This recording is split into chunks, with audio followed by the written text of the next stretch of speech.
So good morning guys. तो चलिए start करते हैं आज की रिवीजन क्लास। बताइए इंटरनेशनल टेबल टेनिस फेडरेशन का हेडक्वार्टर कहाँ पर है? लुज़ेन स्विट्जरलैंड में है। और टेबल टेनिस से आपको याद आया होगा, अभी करंट अफेयर्स का ही प्रश्न है एक तो, कि table tennis federation of India के संचालन के लिए प्रशासकों यानी कि एडमिनिस्ट्रेटर्स की समिति के अध्यक्ष कौन बनी है? गीता मित्तल। और एक टेबल टेनिस प्लेयर का नाम याद होगा आपको, भाविना बेन पटेल का। अभी टोक्यो पैरालंपिक 2020 में सिल्वर जीता था इन्होंने। भारत के बाहर यूपीआई भुगतान प्रणाली अपनाने वाला पहला देश कौन सा बना? नेपाल। और एनपीसीआई यानी कि national payment corporation of India, जिसकी स्थापना होती है सन 2008 में, मुंबई में हेडक्वार्टर है। एमडीसीओ दिलीप असबे है। इसने 1 से लेकर 7 फरवरी तक UPI safety and awareness week मनाया है। दक्षिण एशिया का सबसे बड़ा बायो सीएनजी संयंत्र बनेगा कहाँ पे? इंदौर में। मतलब इंदौर में लगभग 400 बसें कचरे से बनने वाले बायो सीएनजी से चलेंगी। कोल इंडिया का हेडक्वार्टर कोलकाता में है। इसके सीईओ कौन है? प्रमोद अग्रवाल है। अभी भारत की सबसे भरोसेमंद सार्वजनिक क्षेत्र की कंपनी का पुरस्कार मिला था इसे। ये एक महारत्न कंपनी है। महारत्न कंपनी से आपको बताया मैं आपसे क्या पूछने वाला हूँ। एक तो बताओ अभी 11वें नंबर की महारत्न कंपनी कौन सी बन गई? Power finance corporation. अब बता दो फटाफट, महारत्न कितनी है, नवरत्न कितनी है, मिनी रत्न कितनी है? तो 11 महारत्न हो गई, 13 नवरत्न हो गई। मिनी रत्न कितनी? 73, याद रखना। अगला है, नोबेल पुरस्कार पाने वाले पहले भारतीय कौन थे? रविंद्रनाथ टैगोर थे। 1913 में मिला था उन्हें लिटरेचर का नोबेल पुरस्कार गीतांजलि के लिए। और आपको याद होगा इजराइल ने अपनी तेल अवीव सड़क का नाम इनके नाम पर रखा था, टैगोर स्ट्रीट। और रविंद्रनाथ टैगोर जी ने, पूछा जाए किस घटना के बाद नाइटहुड की उपाधि त्याग दी थी? जलियांवाला बाग हत्याकांड के बाद, जो हुआ था कब? 13 अप्रैल 1919 में। और अभी अभी हमने रिसेंटली पढ़ा था कि रविंद्रनाथ टैगोर जी के ऊपर एक बुक लिखी जा रही है जिसका नाम क्या है? A history of Shri Niketan Rabindranath Tagore pioneering work in rural construction. किसने लिखा? उमा दास गुप्ता ने। भारत के पहले समुद्री सुरक्षा समन्वयक बने यानी कि नेशनल मैरीटाइम सिक्योरिटी कोऑर्डिनेटर बने कौन?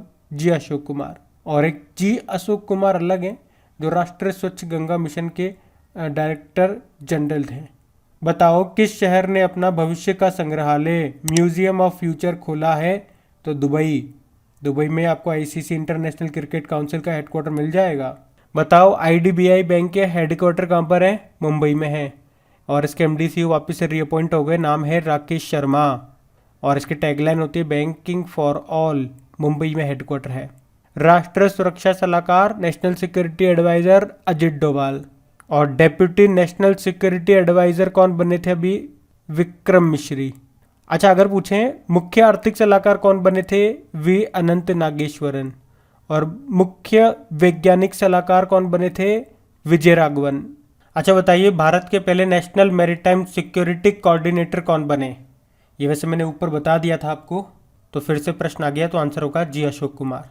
राष्ट्रीय समुद्री सुरक्षा समन्वयक के बारे में पूछ रहे हैं। बताइए विश्व प्रत्यायन दिवस, वर्ल्ड एक्रेडिटेशन डे कब होता है? 9 जून को। क्या थीम थी? Accreditation supporting the implementation of the sustainable development goals. World day against child labour कब होता है? बाल श्रम के खिलाफ विश्व दिवस 12 जून को होता है। क्या थीम थी? Act now and child labour. अंतर्राष्ट्रीय रंगहीनता जागरूकता दिवस कब होता है? इंटरनेशनल एल्बिनिज्म अवेयरनेस डे 13 जून को होता है ये। क्या थीम थी? Strength beyond all odds. विश्व रक्तदाता दिवस, वर्ल्ड ब्लड डोनर डे कब होता है? 14 जून को होता है। क्या थीम थी? Give blood and keeps the world beating. और इसमें मेजबान देश रहा था इटली। विश्व बुजुर्ग दुर्व्यवहार जागरूकता दिवस कब होता है? 15 जून को होता है। World Elder abuse awareness day. क्या थीम थी? एक्सेस टू जस्टिस, न्याय तक पहुंच। और वैसे international day of older person कब होता है? 1 अक्टूबर को। बताइए अंतर्राष्ट्रीय परिवार परीक्षण दिवस, international day of family remittance 16 जून को होता है। क्या थीम थी? Recovery and resilience through digital and financial inclusion. और अंतर्राष्ट्रीय परिवार दिवस भी होता है जो 15 मई को मनाते हैं। क्या थीम थी? Families and new technologies. विश्व मरुस्थलीकरण और सूखा रोकथाम दिवस 17 जून को होता है, यानी कि world day to combat desertification and drought. क्या थीम थी? Restoration land recovery, we build back better with healthy land. World gastronomy day कब होता है? 18 जून को। ऑटिस्टिक प्राइड डे कब होता है? 18 जून को। और एक वर्ल्ड ऑटिज्म अवेयरनेस डे भी होता है वैसे, 2 अप्रैल को। फिर बताओ वर्ल्ड सिकल सेल डे कब होता है? 19 जून को होता है। अब हम पुराने महीने के करंट अफेयर्स का रिवीजन करेंगे। तो बताइए, 9वीं महिला राष्ट्रीय आइस हॉकी चैंपियनशिप 2022 को किसने जीता? लद्दाख ने। ये हिमाचल प्रदेश में हुई थी। और अगर आपसे पूछा जाए ना, पुरुषों की जो नेशनल आइस हॉकी चैंपियनशिप हुई थी, वो हुई थी जम्मू कश्मीर के गुलमर्ग में, जिसको आईटीबीपी ने जीता था लद्दाख को हरा करके। अब बताइए, ऑस्कर 2022 के लिए किस भारतीय फिल्म को शॉर्टलिस्ट किया गया है? तो जय भीम को और मराक्कर नाम की मूवी को। द एंजल्स ऑफ कैलाश नाम की बुक को लिखा शुबीरा प्रसाद ने। राष्ट्रीय मतदाता दिवस कब मनाया जाता है? नेशनल वोटर्स डे 25 जनवरी को। इसकी क्या थीम रही? Making elections inclusive, accessible and participative. और वैसे 25 जनवरी को हिमाचल प्रदेश ने अपना स्थापना दिवस भी मनाया है। अच्छा, आप तो ये बताओ, हमारे 24वें नंबर के मुख्य चुनाव आयुक्त कौन है? सुशील चंद्रा है।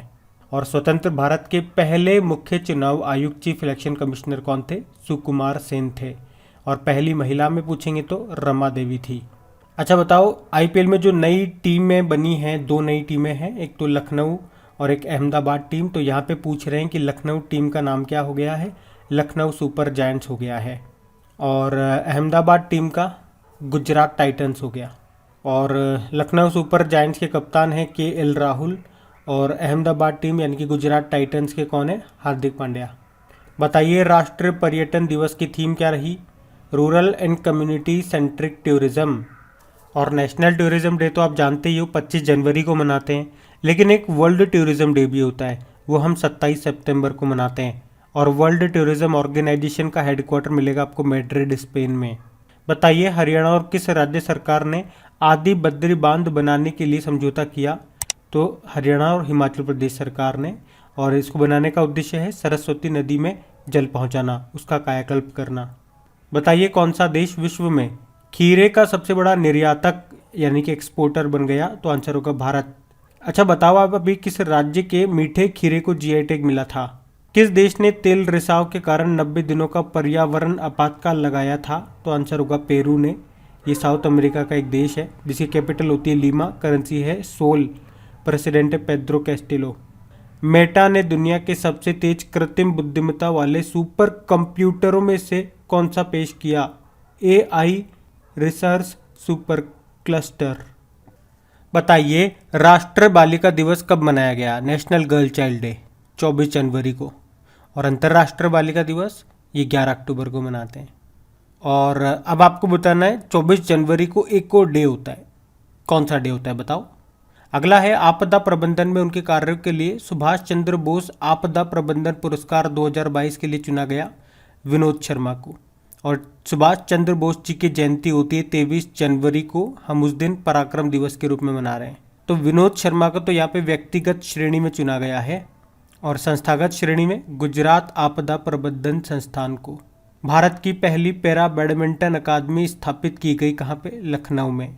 और दुनिया की नंबर 1 जूनियर बैडमिंटन प्लेयर बनी कौन? तस्नीम मीर, ये गुजरात की है। ICC women's cricketer of the year चुना गया स्मृति मंधाना को। और इन्होंने दूसरी बार रचेल हे हो फ्लिंट अवार्ड भी जीता है। और अगर पूछे ICC men's cricketer of the year चुना गया किसे? पाकिस्तान के शाहीन अफरीदी को। सर गारफील्ड सोबर्स ट्रॉफी भी मिली इन्हें और ये अवार्ड पाने वाले ये पहले पाकिस्तानी बन गए। आप तो ये बताओ, नेताजी अवार्ड 2022 से किसे सम्मानित किया गया? जापान के पूर्व प्रधानमंत्री शिंजो अबे को। ये वही हैं जिन्हें 2021 में पद्म विभूषण मिला था। अगला है, किस राज्य के मुख्यमंत्री ने अपना कांगड़ा एप्लीकेशन को लॉन्च किया? हिमाचल प्रदेश। केंद्र सरकार के द्वारा 2022 के बीटिंग रिट्रीट समारोह से किस प्रसिद्ध भजन को हटा दिया गया? Abide with me. इसकी जगह ए मेरे वतन के लोगों की धुन बजाई गई। बताओ, अंतर्राष्ट्रीय शिक्षा दिवस कब मनाया जाता है? ऊपर जो प्रश्न पूछा था ना मैंने, ये उसका उत्तर है 24 जनवरी को। इसकी थीम थी चेंजिंग कोर्स ट्रांसफॉर्मिंग एजुकेशन। और राष्ट्रीय शिक्षा दिवस तो आप जानते ही हो, भारत के पहले शिक्षा मंत्री रहे मौलाना अबुल कलाम आज़ाद की जयंती यानी कि 11 नवंबर को। नेताजी सुभाष चंद्र बोस अंतर्राष्ट्रीय हवाई अड्डा कहाँ पर है? पश्चिम बंगाल के कोलकाता में। और समुद्री अभ्यास जिसका नाम है नेपच्यून स्ट्राइक 2022, इसका आयोजन कहाँ पे किया गया? तो आंसर होगा भूमध्य सागर में। किसने किया? नाटो मेंबर्स के द्वारा किया गया। कितने नाटो मेंबर्स हैं? 30 है। नाटो का हेडक्वार्टर, नाटो मतलब क्या होता है? North Atlantic Treaty Organization. Headquarter मिलेगा ब्रुसेल, बेल्जियम में। अब हम कल के करंट अफेयर्स को रिवाइज करेंगे। तो आपसे पूछा गया था वर्ल्ड एनजीओ डे कब मनाया गया? तो आंसर होगा 27 फरवरी को। अ नेशन टू प्रोटेक्ट नाम की बुक को किसने लिखा? प्रियम गांधी मोदी ने लिखा। और अमेरिकी सुप्रीम कोर्ट में सेवा देने के लिए पहली अश्वेत महिला को चुना गया, उनका नाम क्या है? Ketanji brown Jackson. भारत ने युद्ध प्रभावित यूक्रेन से भारतीयों को लाने के लिए किस मिशन के तहत 219 लोगों को निकाला? मतलब वहां से भारतीयों को किस मिशन या किस ऑपरेशन के थ्रू लाया गया, ये पूछा जा रहा है। तो ऑपरेशन गंगा चलाया गया। इसी तरह से पहले अफगानिस्तान से भारतीयों को लाया गया था, उसके लिए ऑपरेशन देवी शक्ति चलाया गया था। हिंदुस्तान यूनिलीवर लिमिटेड ने किसे अपना गैर कार्यकारी अध्यक्ष नियुक्त किया? नितिन परांजपे को। पोलियो राष्ट्रीय टीकाकरण दिवस 2022 मनाया जाता है 27 फरवरी को। और वर्ल्ड पोलियो डे ये 24 अक्टूबर को होता है। किस मंत्रालय ने भाषा सर्टिफिकेट सेल्फी अभियान को शुरू किया? तो आंसर होगा शिक्षा मंत्रालय ने। वैसे अंतर्राष्ट्रीय मातृभाषा दिवस कब होता है? 21 फरवरी को। चैंपियंस लीग 2022 के लिए union of European football association के द्वारा किस शहर को चुना गया है? पेरिस को। पहले ये रशिया के सेंट पीटर्सबर्ग में होने वाले थे, लेकिन अब वहाँ नहीं होंगे। राष्ट्रीय प्रोटीन दिवस कब मनाया गया? 27 फरवरी को ही। इसकी थीम क्या है? Food futurism. तो गाइज ये था आज का आपका रिवीजन वाला सेशन अच्छा लगा है तो लाइक करके शेयर ज़रूर कीजिएगा। Thank you.